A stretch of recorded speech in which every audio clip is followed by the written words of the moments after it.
Chapter 1093. They were the only ones in the office. The door was shut, and the peak ambience level cultivator guarded silently at the door. Demi took out a cigar, and Yannick quickly lit it for her. Demi smoked and asked coldly, "Where did that guy come from?" "Miss, he came with his cousin. His cousin fell for one of our scams," replied Yannick honestly. Demi frowned and said, "It makes sense for a peak ambience level cultivator to earn money here. He is right when he says a combat cultivator is worth more where there's chaos.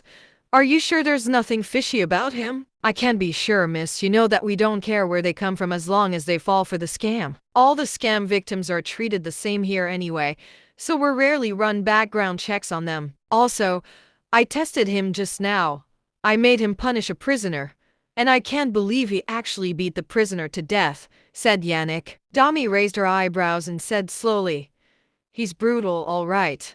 In that case, it looks like he's all right." "Yes, miss," said Yannick. She nodded and said, "All right. Kill him if he doesn't come to look for me in 3 days." "Miss, he's an ambience level cultivator. I'm afraid that won't work." Yannick was slightly afraid. Ambience level cultivators were powerful. After all, he felt like he would not be able to handle Wilbur. Demi sneered coldly and said, "I'll send backup. An ambience level cultivator won't be able to handle a few rifles and armor-piercing ammunition. An ordinary ambience level cultivator could not withstand continuous rifle shots. Anyone could defeat a peak ambience level cultivator if they were paired with armor-piercing ammunition. Moreover, there were tons of weapons greater than rifles." Demi stood up and left after she said that. Yannick respectfully bid her farewell and watched her get into her vehicle, leaving with all her troops. He let out a long sigh and wiped his sweat. He glanced at where Wilbur was staying before shaking his head and decided to leave Wilbur alone. Demi wanted Wilbur to work for her, so he had no right to interfere. However, Lucian's death was a huge loss for him. He lost a powerful ambience level cultivator. After all, an ambience level cultivator was hard to come by. He felt unsafe without someone powerful by his side at the industrial park. He sighed and shouted, "Why are you guys idling around? Move that damn thing to the prison cell and harvest whatever organs he has.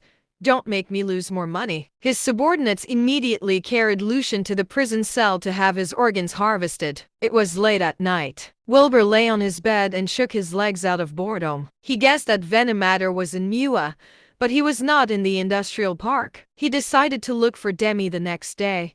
He wanted to rise up the ranks in the guise of making money.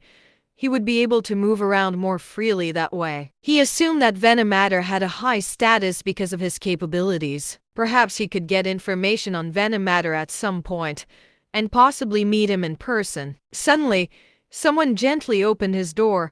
He could not believe that it was Sophie. Wilbur glanced at her and asked, "Aren't they keeping an eye on you?" "I can sneak out for a while," replied Sophie with an unfriendly look. Wilbur smiled and asked, "Can I help you? Do you know how risky your behavior was today?